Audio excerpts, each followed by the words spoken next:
Hi, this is David Saville.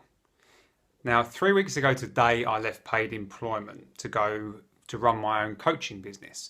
And I've been sharing by video and by articles my experiences, what it's been like for me, the mindsets that have been getting in the way, the struggles I've had financially as I've been doing it.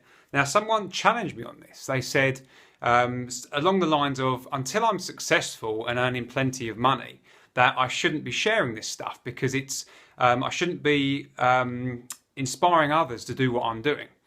And so I want to make it clear, just in case anyone else has that idea, don't under any circumstances do what I'm doing. Don't. This is my life. I've made my choices and this is what I needed to do. Your life is your own and it's up to you to decide what you want, what matters to you most and what you will do about it. Now for me, working those 40 to 50 hours a week was filling my life. I got to a point where I could no longer use the circumstances to my benefit. It was spending too much time with people who had very different values to me, and spending time doing things that really didn't matter. You know, if something terrible happened and I was to be dying now and I'd have been working at that job, I wouldn't have known what was important. You know, I wouldn't have felt that my time had been well spent. And so for me, it was time to leave. So it was clearing out of my life something which was taking up the biggest part of it, doing things that I don't want to do with people I don't want to be with. So that's why I did that. Now, what I'm doing is filling it up with the people that do matter, helping the people in my life who need me. Now, I wish I'd come to this way of thinking a couple of years ago.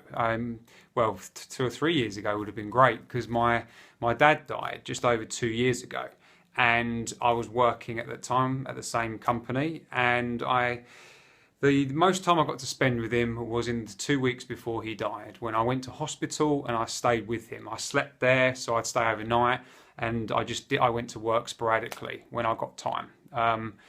But you know, and so I did spend time with him then, but you know, if I'd have done this back then, I could have spent so much more time with him. You know, everything could have been different really in his experience of his last days, and who knows what may have happened if I'd have been there as opposed to not being there. Well, now I have people in my life who are still here, and I don't want my life to be just rushing about and spending a few minutes here and there or with them, or waiting for a catastrophe to happen so that I then feel that I can take time off work to do it, you know?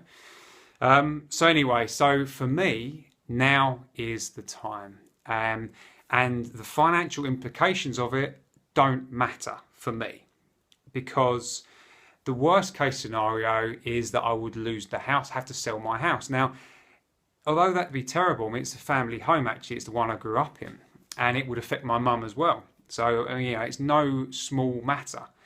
However, when if we were to die, what the fuck difference would this house make?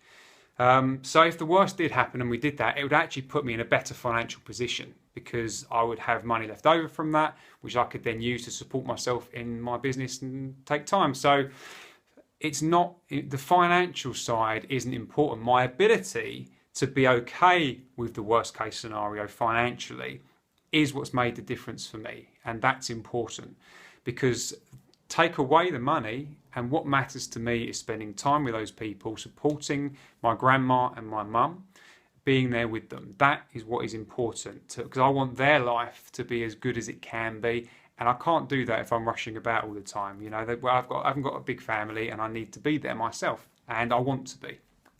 So that's what clearing myself out of my job enables me to do, and it also enables me then to be able to coach people every day, because I've got all that time in the day to do so. I get to help people change their lives, you know, go for a better job, make a leap, a different kind of leap to me, you know, whatever it is for them. I get to do that. I get to help people every day by speaking to them, by email, by these videos, by things that I write, things that I create. So that's what I get to do more of. So my life is being more filled with the things that matter to me. So again, don't do what I'm doing. This is my life and my choices. Now, what I would encourage you to do is be aware of the choices you're making. The things if you ever think you have to do something, you're wrong. You're lying to yourself. There is nothing that you have to do. You may want to do it. You may feel like you have to do it for whatever reason, but it's bullshit.